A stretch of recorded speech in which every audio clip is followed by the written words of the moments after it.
Bonjour à tous, j'avais à cœur de faire cette vidéo qui est un condensé de la partie 2 du voyage de l'âme. Donc c'est parti. L'âme choisit déjà une vie terrestre pour vivre en chair et en os. Ces questions et ces réponses se font par le filtre de la matrice existentielle. La matrice existentielle, selon moi, c'est un jeu de la vie.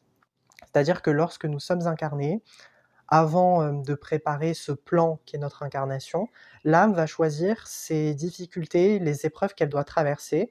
Et généralement, les épreuves sont aussi associées aux vies antérieures ou aux vies futures, d'autant plus que la conception du temps, selon moi, n'est pas du tout linéaire, et que du point de vue de l'âme, le temps est une ligne droite.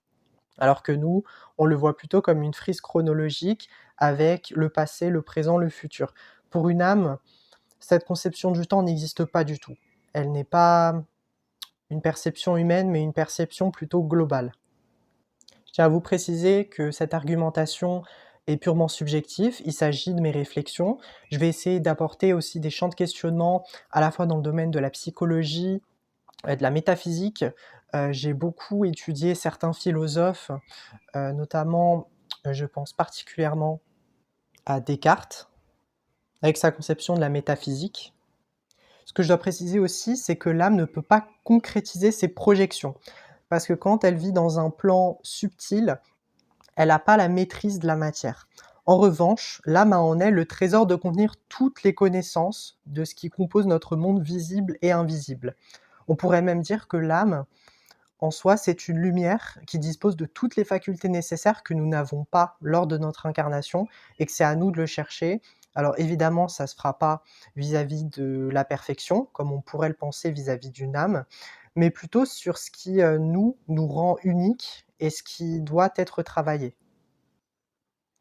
J'ai aussi beaucoup de questions sur l'âme, parce que par rapport à la perfection, elle ne recherche pas à être parfaite, puisque par essence, elle l'est avec la source, mais plutôt à optimiser son champ de perfection à des imperfections, donc d'un point de vue opposé. L'image qu'on me donne par rapport au plan d'incarnation, c'est comme une carte avec différents pays. Donc une âme a accès à cette carte dans toute sa temporalité, sa terminologie. Elle est à la fois omnisciente, omnipotente, donc elle dispose d'un savoir absolu autour de l'évolution, par exemple, des différents pays qui se situent dans cette carte. On peut alors dire qu'elle est parfaite sur le plan de l'observation. Mais pour comprendre le processus, puisque c'est aussi important, hein, l'âme va devoir créer, je pense, différentes personnes qu'elle va devoir disséminer un peu partout sur cette carte. Et ça peut paraître un jeu très froid, mais l'âme peut projeter des esprits. Donc des esprits, ça va être une suite logique, une projection de sa propre lumière, de sa propre énergie, qui vont être un peu partout sur Terre et qui vont s'incarner avec un prénom, un âge, une orientation sexuelle. Je peux aussi partir du fait qu'une personne peut avoir plusieurs prénoms, parce qu'une âme va choisir, de s'incarner avec, voilà, des prénoms qui vont avoir, des résonances multiples. Et donc par conséquent, on peut s'incarner de manière simultanée. Et là, je vais plutôt parler de transincarnation, c'est-à-dire une même âme qui va s'incarner dans différents corps qui peuvent être dans une même temporalité. Par exemple, là, je suis en 2026, il se peut qu'il y ait d'autres personnes qui ont la même âme que moi. On pourrait même parler d'âme sœur, hein, puisqu'on est une seule et même souche, si je peux appeler ça comme ça, et qui sont dans des différents pays et qui n'ont pas connaissance de mon existence, mais dont l'âme a, disons-le, une vision globale de la situation. C'est-à-dire qu'elle me connaît moi, mais elle connaît aussi les différentes personnes dans les autres pays. Alors, ce que je dis, c'est un peu de la vulgarisation pour que ça soit moins complexe à appréhender. Les personnes incarnées vont être à la manière de témoins inconscients. Ils vont déjà, par leur expérience, lui livrer déjà leurs souffrances, leurs difficultés, tout ce qu'ils traversent par une expérimentation en terrain, donc à 100%. L'âme et les esprits sont assez dissociés puisqu'ils ont un point de vue différent sur leur rapport à la carte. Donc la carte, ça va être la globalité. Donc du point de vue de l'âme, certaines dates, comme la mort par exemple d'un des incarnés, pourra n'être qu'un paramètre parmi tant d'autres, alors que les esprits incarnés, donc des fragments de cette même âme, auront une vision beaucoup plus complexe, beaucoup plus élargie, construite ou même déconstruite, hein, on peut le parler comme ça, et choisiront pour la plupart d'être enfermés dans cette carte qui les prive de leur liberté. Et là, on va parler évidemment du libre arbitre. Donc, chaque esprit incarné qui dispose de toutes les âmes, ceux qui me disent Je vois régulièrement dans des vidéos, où il y a, des personnes, qui sont dites entre guillemets «spirituelles» et qui affirment que certaines personnes n'ont pas d'âme, donc sont dénuées d'humanisation, je pourrais appeler ça comme ça. Je suis désolé, mais c'est totalement faux. Toutes personnes ont une âme. C'est juste que selon les plans d'incarnation, une personne va plutôt, décider de faire le choix d'avoir un ego surdimensionné. Donc ceux qui s'incarnent sont à la fois privés de leur liberté, mais pour autant elles ont accès à cette clé de la liberté. Et donc certains n'ont pas du tout conscience de cette carte, qui est la globalité, ni même de celles qui les ont mis dans ce jeu de paramètres. Il y a aussi un compte-rendu entre l'âme et l'esprit. Ces deux éléments vont se mettre d'accord et se réajuster, à la fois pour obtenir une vision d'ensemble des acquis, donc de ce qui a été plus ou moins travaillé dans des vies antérieures, ce qui se rapproche de la perfection de la source de l'âme, et de ce qui a retravaillé ou incompris, donc imparfait pour l'instant. Mais à l'échelle de l'éternité, l'âme a toujours un point de vue qui pourrait s'apparenter à de l'optimisme, parce qu'elle est amour et lumière, et donc le fait qu'elle soit déjà éternelle lui permet de se réincarner à l'infini. Il est aussi à noter que plus l'expérience est imparfaite, plus l'âme en bénéficie car elle en apprend plus sur ce qu'est l'imperfection, que ça soit les erreurs, les atrocités, la violence. Je sais que ce que je peux dire n'est pas du tout éthique, mais le point de vue moral par rapport à l'âme n'existe pas. Donc, que ça soit parfait ou pas, elles en resteront vainqueurs. Donc c'est pareil aussi pour la perfection, puisqu'elle contribue à renforcer ce qui est déjà présent en elle, mais avec une réalisation matérielle de la chose, donc s'incarner dans la matière. La vie pour l'âme, à noter que c'est plutôt un jeu, donc il n'y a pas de bac, il n'y a pas d'enjeu majeur, hein. J'essaye de traiter cela avec rigolade, mais c'est un peu plus sérieux si je dois rentrer dans sa complexité.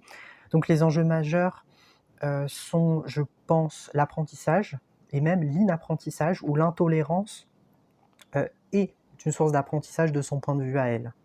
Les entités, pareilles, du haut astral, interagissent peu avec nous car ils ne veulent pas baisser leur vibration et interférer avec nous. Notre but à nous, c'est d'évoluer et pas d'avoir ce que nous disposons vers une échelle un peu plus haute. Les anges, par exemple, ne sont que lumière, et par conséquent, ils ne verraient pas forcément l'intérêt ou la mission de venir, entre guillemets, visiter la Terre. Alors que le bas astral, et c'est ça qui me gêne énormément, c'est qu'ils sont plus sujets à interférer avec nous. Car, si vous ne savez pas, la Terre est une planète de bas astral, puisqu'on vit dans la matière.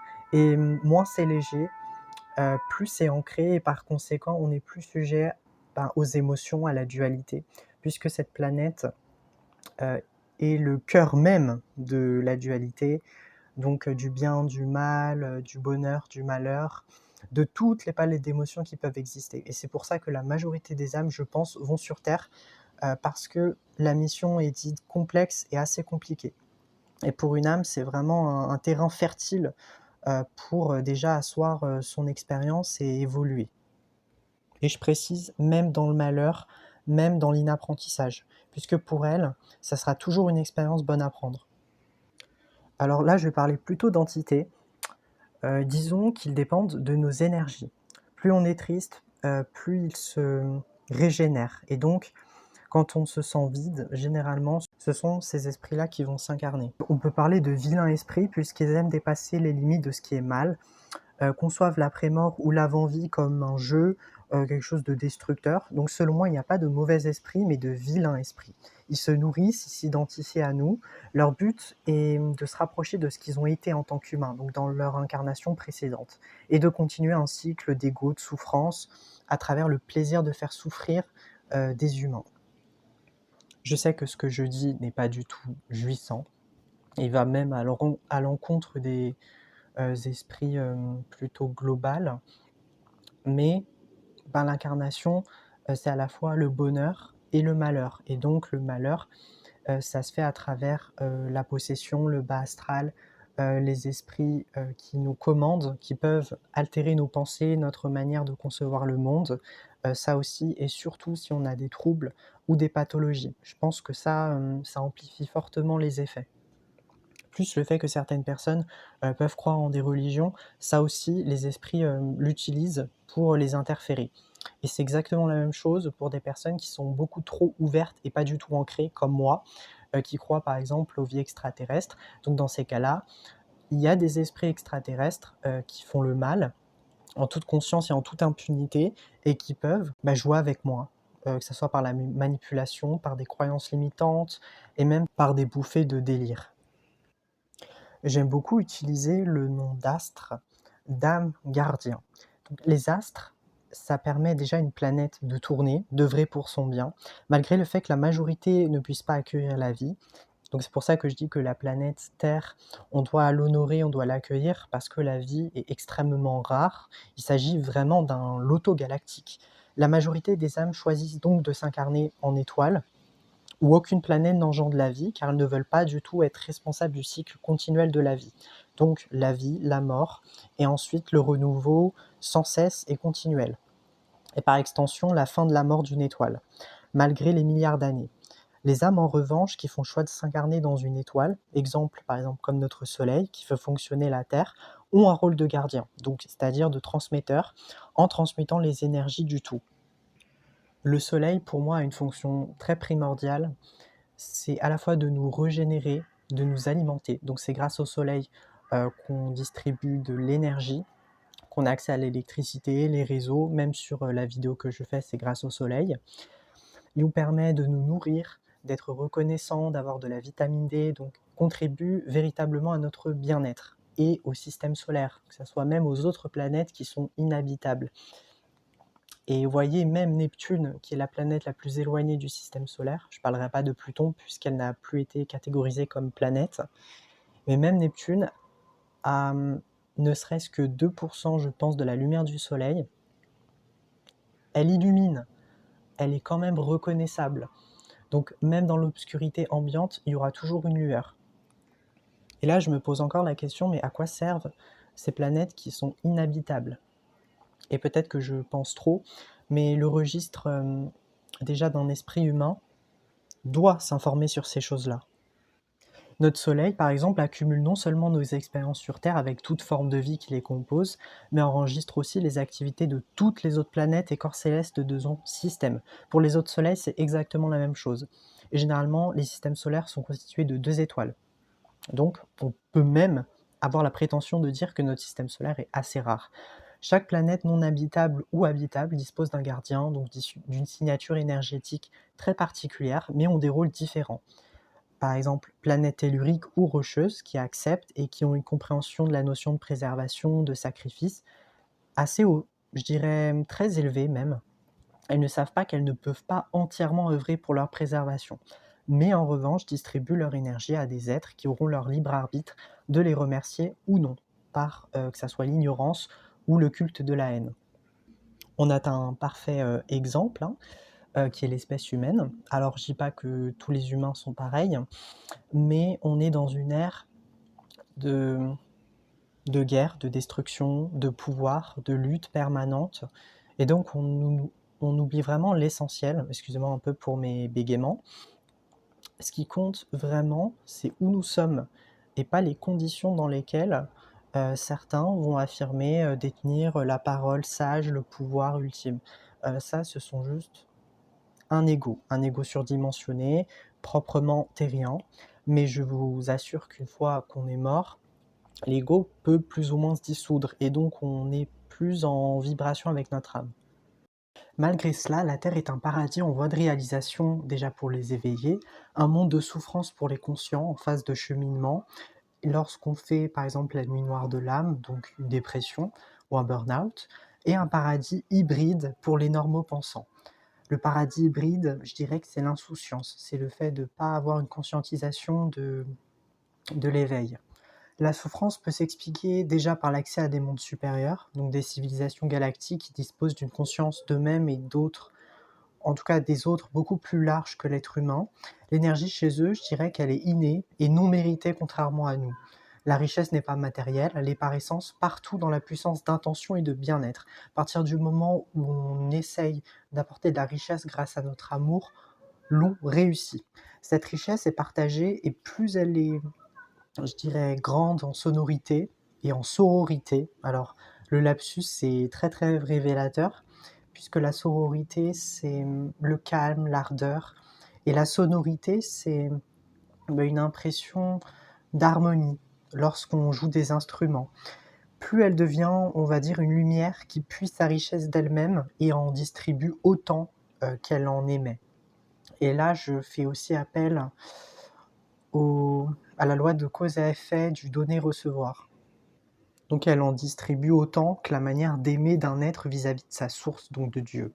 Le concept de foi chez eux ne peut être remis en question puisqu'il se vit au travers du partage, des rencontres, des aides que chacun apporte à l'autre. La foi ne se trouve pas qu'en Dieu, mais avant tout découle d'eux-mêmes et de cette sagesse d'âme à âme. Et aussi, il ne faut pas remettre la faute sur un Dieu vengeur qui déciderait de notre sort. Non, on a toujours notre libre arbitre, c'est à nous de faire que notre vie soit la meilleure possible, ou en tout cas vivable. Ils sont co-créateurs de ce qu'ils sèment. La responsabilité d'y planter est nécessaire chez ces êtres évolués. Or, pour planter des fruits juteux, il faut que les graines soient arrivées à germer, à maturer, à créer une continuité d'elles-mêmes au travers d'une réalisation physique. Lorsque l'on vibre des énergies de paix, de résilience, d'amour, disons que la machine, elle est déjà en route finalement. Et les peuples sont alors dans le besoin vital, je dirais, de condenser en mettant en lumière leur capacité grâce à la lumière qui puise au fond d'eux-mêmes. L'expression de l'amour est bien différente de ce qui est décrit sur Terre. L'amour là-bas, à l'au-delà, est presque apparenté à une loi juste, un bon sens, voire une normalité, qu'on ne saurait la qualifier avec précision. À quoi pourrait-elle s'apparenter, justement? Donc la nomination déjà par un nom, je pense, est source de limites. Lorsqu'on dit le mot amour sur Terre, il y résonne un parfum, quelque chose de léger, d'éphémère, qui peut aussi être souffrance. Mais dans l'au-delà, je dirais que c'est un composant majeur du monde. L'amour est trop réducteur dans sa langue pour être vu dans sa globalité et dans son interprétation. C'est pour ça que j'aime beaucoup dire que le langage, parfois, est ineffable. On ne peut pas mettre toutes nos impressions, tout ce que l'on ressent par rapport à des mots parce qu'ils sont si réducteurs de la réalité. Donc la nomination par un nom est source de limites envers ces intelligences conscientes du caractère limitant d'une étiquette. Ces peuples, je fais plutôt référence à des peuples extraterrestres, sont arrivés à un stade où l'amour est la seule forme d'étiquetage qu'ils peuvent chérir, avec acceptation, gratitude. Car c'est ce qui leur permet déjà d'évoluer sereinement, sans passer par une souffrance via par exemple les incarnations sur Terre. Lorsque l'on a parfois la sensation, je dirais, d'avoir vécu des vies antérieures sur Terre, il y a un sentiment de confusion qui commence à s'installer, pour ma part. Puis d'une lassitude qui s'imprime en moi et qui me rappelle que ce ne sont pas des souffrances nouvelles, mais bien plus antérieures à ce que je peux l'imaginer. Je dirais que ces blessures peuvent être la résultante de vies extraterrestres dans lesquelles l'âme aurait exploré des dimensions d'amour pur, en vivant l'expérience de la matière, mais en étant beaucoup plus éthéré, beaucoup plus proche des consciences supérieures que l'on ne l'est sur Terre. Et donc sa conception de la vie n'est pas du tout en adéquation avec la réalité telle qu'elle est, notamment sur Terre. Et ces blessures, ça va être notamment, je pense, la blessure du rejet, de l'injustice et surtout de l'incarnation. La majorité des vieilles âmes sont en déni d'incarnation parce qu'elles ont conscience de ces mondes supérieurs et de l'infinité des possibles dans lequel l'amour peut exister sans contrainte, aux dépens, par exemple, de la matérialité, de l'argent. Pour être heureux dans ce monde de matérialité, on doit acquérir de l'argent, on doit travailler pour se nourrir, pour faire en sorte qu'on soit en pleine santé à la fois par rapport à notre psyché, mais aussi à notre corps. Et ça, on doit le respecter forcément. Donc, vous imaginez bien qu'il y a encore des contraintes supplémentaires, d'autant plus que la Terre n'est pas du tout la planète la plus agréable à vivre. Et le conditionnement fait que la majorité des gens vont plus être capturés par leur zone d'ombre que par leur luminosité. Donc le fait vraiment de se souvenir de vies antérieures beaucoup plus sereines que sur Terre, parce qu'on ne va pas se le cacher, la majorité des expériences sont souffrances, mais elles nous font acquérir quand même un champ de connaissances beaucoup plus je dirais, complexes que sur des vies extraterrestres où il ne se passe presque rien. Vous pouvez tout aussi imaginer une descente vibratoire où l'âme choisit de s'incarner sur une planète avec la notion de dualité très ancrée et difficile à décanter. Cette planète va être régie par la matérialité, mais dont les personnes sont capables de se détruire eux-mêmes pour arriver à leur fin. S'il y a par exemple une nostalgie d'un monde meilleur, c'est que vous restez accroché à ces univers, en tout cas à ces univers où vous étiez plus connecté à votre âme. Alors qu'ici, forcément, vous vous sentez vraiment presque tiraillé par un esprit beaucoup plus cadré, programmé et encore en fait qui vous enferme en définissant vos valeurs par déjà votre religion, votre éducation, par vos attributs, que ça soit, vous êtes une femme, un homme, que vous êtes en transition par exemple, grand, petit, la couleur de peau et donc tous ces paramétrages vont faire que vous allez avoir une vie très singulière et aussi des blessures, qui vont pas être forcément les mêmes, selon si vous êtes une famille pauvre ou une famille riche. La famille pauvre, généralement, la conception de l'argent va beaucoup plus être complexe, qu'une famille riche puisque, pour vous, l'argent peut être synonyme peut-être de crainte, d'insécurité, de non-confiance en vous et je dirais aussi que la simulation sur terre, j'aime bien appeler ce terme-là, c'est que ça va faire en sorte que vous allez vous conditionner en jouant un rôle à travers l'esprit, à travers votre corps. Et selon moi, la Terre a une vibration très très basse. Elle est composée à la fois de matière, et à ce titre, on pourrait même partir du principe que l'on vit dans une simulation par rapport à des plans supérieurs d'existence. Premièrement, nous sommes plus sujets déjà à être traversés par des influences d'énergie négative, ce que j'appelle les entités. J'en avais parlé déjà dans la partie 1 brièvement, donc le bas astral, car ces esprits vont vraiment jouir du plan terrestre afin d'assouvir ce qu'ils n'ont pas pu régler à la manière d'un vampire, que ça soit dans leur vie actuelle ou dans leur vie antérieure. Et donc leurs énergies vont être très énergivores. Vous voyez, comme un vampire, j'aime bien donner cet exemple-là parce que c'est ce qui me parle vraiment le plus. Ils vont se nourrir à la fois euh, du lieu, de l'énergie du lieu, parce que chaque objet a sa propre vibration, mais aussi l'humeur dans laquelle la famille règne. Par exemple, je sais que dans mon cas, il se peut qu'il y ait une entité du bas astral qui se nourrisse des disputes entre mon père et ma mère, parce que c'est ce qui va l'alimenter et ça va également nourrir mes propres insécurités, mes propres peurs. Donc au final, ces esprits vont vraiment se nourrir de tout ce climat anxiogène qu'a la famille. Je ne dis pas que c'est que la faute de l'esprit, au contraire, c'est aussi notre responsabilité d'aller mieux et quand on est en haute vibration, ces esprits ne peuvent rien nous faire, puisqu'on n'est pas dans le même état. Ils vont vraiment attirer en tout cas, ils vont vraiment attirer à eux la même énergie. Deuxièmement, lorsque l'on est né, je dirais que, comment l'expliquer? Le voile de l'oubli est une voie, je dirais, très irréversible, une fois qu'on a incarné, pour aller revivre une expérience sans avoir la nécessité de se souvenir de ces expériences passées qui peuvent être très douloureuses. Et je pense que c'est aussi une nécessité sur Terre, car c'est un monde déjà dominé par la rationalité. Cela est fait exprès, hein, car si on disposait tous de nos souvenirs de vie antérieure, de nos talents, on n'aurait rien à apprendre sur Terre. Tout serait inné et acquis. Alors le monde se porterait bien mieux, et ça j'en suis extrêmement conscient, et il n'y aurait aucun intérêt, je pense, à s'incarner, et le jeu est là. La simulation est faite pour rechercher ce que l'on a toujours été en tant qu'âme. La connaissance de soi passe par des paliers plus ou moins faciles à monter. Les êtres évolués ont conscience de s'en approcher le plus possible, même si pour moi la perfection n'existera jamais, puisque nous sommes des êtres humains incomplets, avec nos zones d'ombre, mais également nos zones de lumière.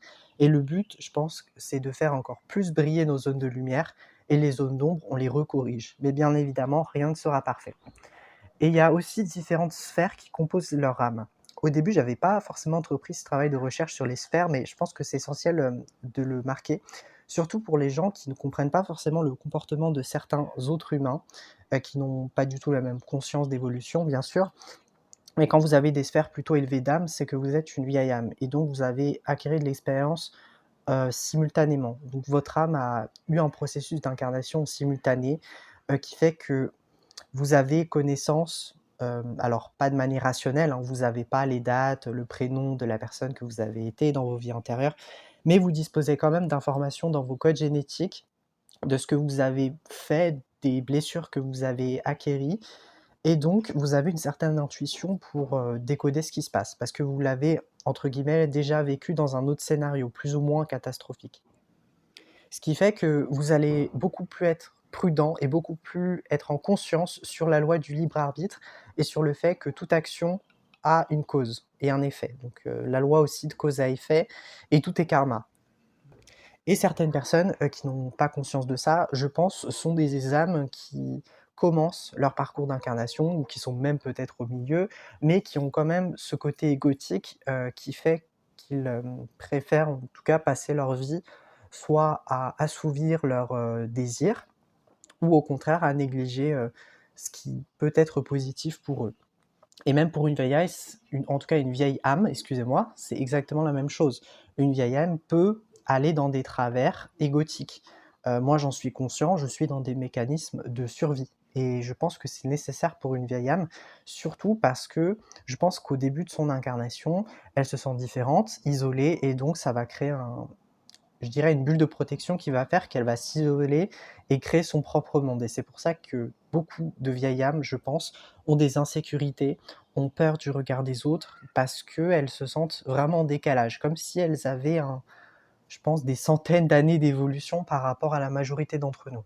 Et il n'y a pas de supériorité ou d'infériorité, il s'agit seulement, je pense, de fonctionnements différents et même une façon de voir qui n'est pas du tout la même chose, qui est beaucoup plus sensible, beaucoup moins pragmatique, je dirais que des personnes qui sont peut-être beaucoup plus yang et généralement les yin, ce sont des personnes qui sont des vieilles âmes parce qu'elles intériorisent tout, elles ont, je pense, une sagesse, qu'il faut, forcément qu'elles en prennent conscience.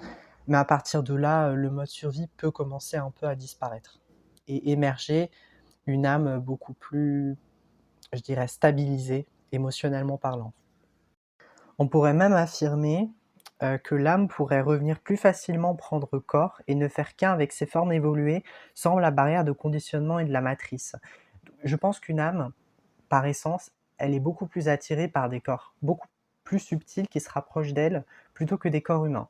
Et c'est pour ça que l'âme va faire, je pense, un travail d'apprentissage avant d'intégrer un corps, surtout sur Terre, parce qu'elle a conscience de l'impact que c'est d'avoir un corps, d'avoir un esprit, d'avoir de la souffrance. Et c'est comme si, j'aime beaucoup ce jeu du thérapeute, elle allait se préparer psychologiquement à se mettre dans la peau d'un humain qui va s'incarner, que ce soit un homme ou une femme, et qui va donc emmagasiner de l'expérience. Et pour cela, je pense qu'il faut déjà un travail en préamont pour l'âme, et l'âme doit aussi voir ce qu'elle a su faire ou ce qu'elle n'a pas su faire dans d'autres vies antérieures. Et je dirais que c'est une leçon d'apprentissage tout le temps, tout le temps. On ne fait qu'apprendre et l'expérimentation est le seul terrain fertile pour une âme, pour qu'elle aille, je pense, au-delà de cette condition de matérialité. Dernièrement, la matrice n'existe qu'à votre besoin de donner du sens à ce que vous vivez.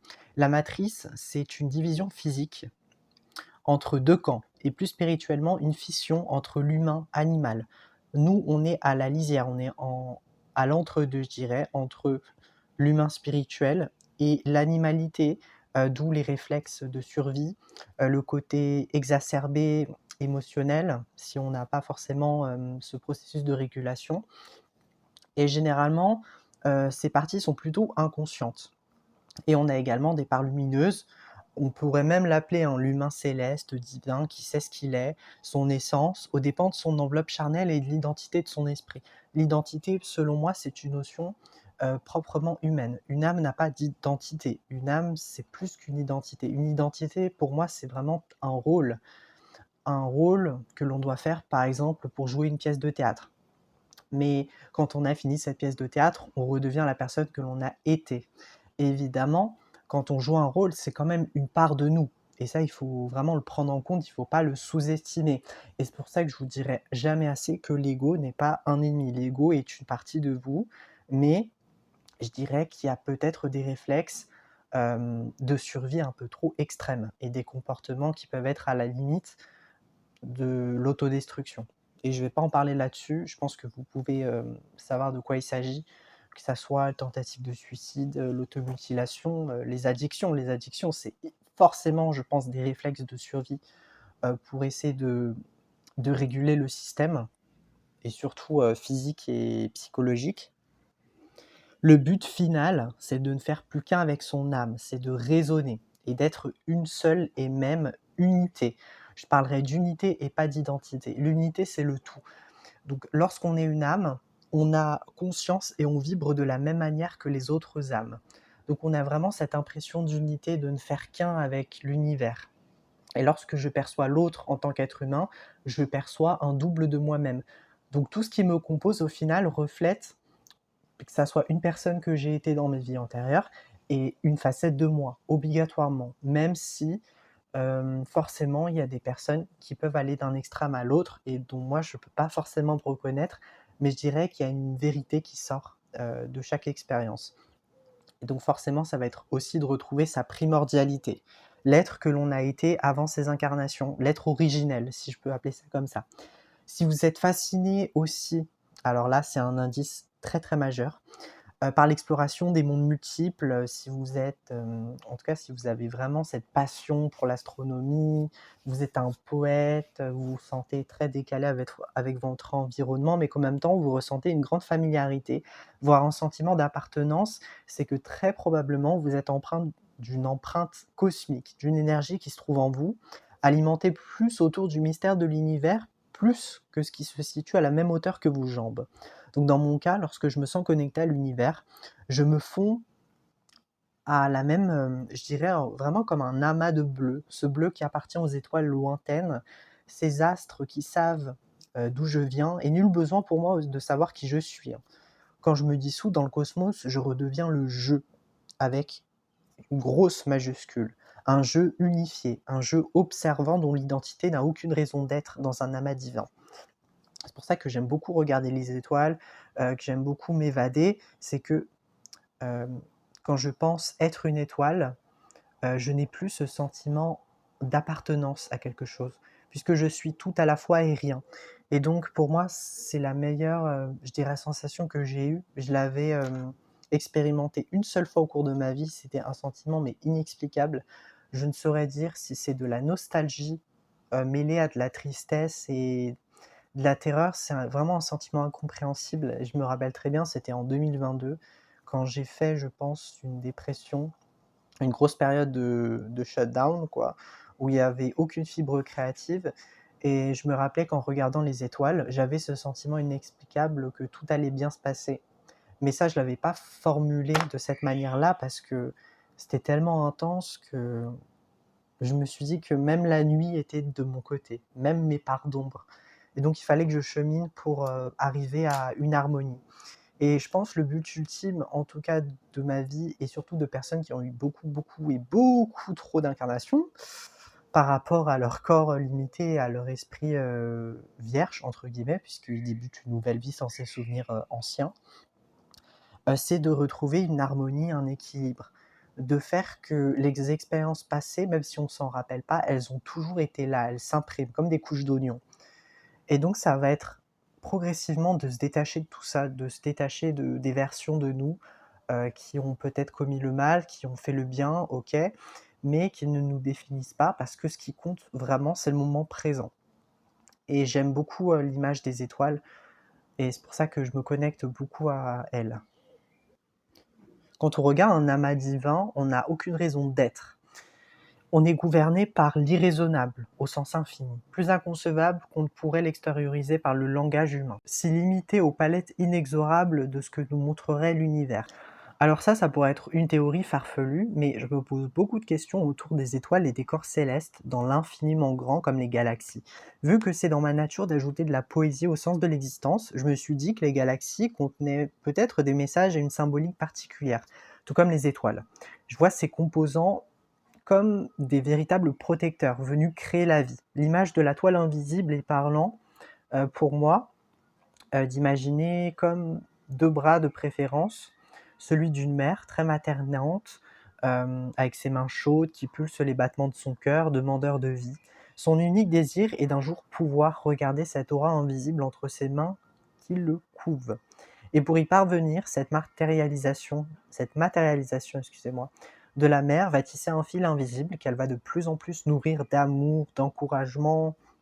Lorsque ce bébé va grandir, la mère va devoir couper le cordon forcément. Le lien est quand même, très fusionnel, mais au bout d'un moment, je pense qu'il faut quand même, lâcher court. Pour qu'il puisse vraiment s'épanouir de lui-même, en faisant de nouvelles rencontres. Donc cette figure maternante lui dit au revoir en déversant l'entièreté de son amour, en sachant qu'elle ne pourrait plus venir le voir. Le sacrifice devient alors inévitable, un relais d'énergie à une autre. L'instinct de protection n'est pas un sacrifice, je dirais, mais une continuité du lien, par le don d'une énergie autre. Donc c'est-à-dire qu'elle lui passe une énergie dont elle a hérité et dont elle n'en fait plus partie. Si je fais le parallèle avec notre galaxie, il n'y aurait aucune raison pour la nommer. Il en existe des milliards. Or, l'humain, je pense, a besoin de tisser un lien par l'intermédiaire d'une symbolique forte, ayant vraiment l'impression d'appartenir à cette mer laiteuse qui est la galaxie, Milky Way en anglais, et couvrante qui est la Voie lactée, et qu'il a quittée avant de venir s'incarner sur Terre. Donc continuons l'expression du lien d'amour sous forme de filtre terrien. Donc par des recherches scientifiques, ce besoin de comprendre ce qui est inaccessible à nos yeux. Donc tout ça va faire que on est même obligé, vous voyez, de nommer même des exoplanètes avec des noms, des chiffres, parce qu'on a besoin de catégoriser, on a besoin de comprendre quelles sont nos racines et quelles sont nos origines.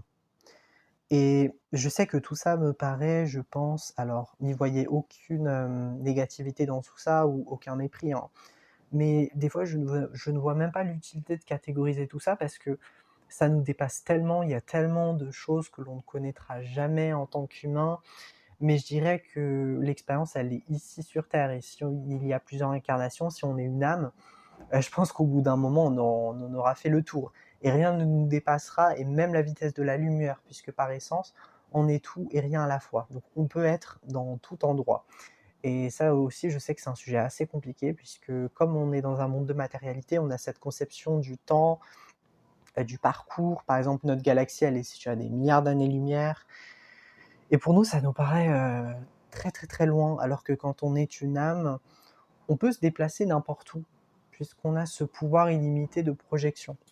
On peut même se dédoubler, on peut se démultiplier, on peut faire tout ce qu'on veut. Mais la seule chose, je pense, qu'on ne peut pas faire, c'est exister, au sens matériel. La galaxie serait une grande prêtresse qui a été la mère de tous les humains, mais qui aurait, pour leur bien, pris la décision de s'expanser à travers ces spirales constellées d'étoiles et de planètes que nous appelons objets ou galaxies, alors qu'elle est constituée d'un noyau central, d'un centre par lequel elle s'est sacrifiée par amour afin que les enfants de la Voie lactée puissent s'expanser et se connecter à leur âme. Vous l'avez bien compris, les enfants de la Voie lactée, c'est nous. Et ça peut être d'autres espèces extraterrestres. Je peux être assez loufoque, je pense, dans ma manière de m'expliquer, mais vous voyez bien qu'il y a des milliards et des milliards de planètes rien que dans notre galaxie. Donc vous imaginez bien le nombre de vies extraterrestres qui peut en résulter. Et donc pour moi, on n'est pas du tout la seule espèce dans la Voie lactée, ça me paraît presque impossible. Il y aurait une chance sur des billions et des billions et des billions.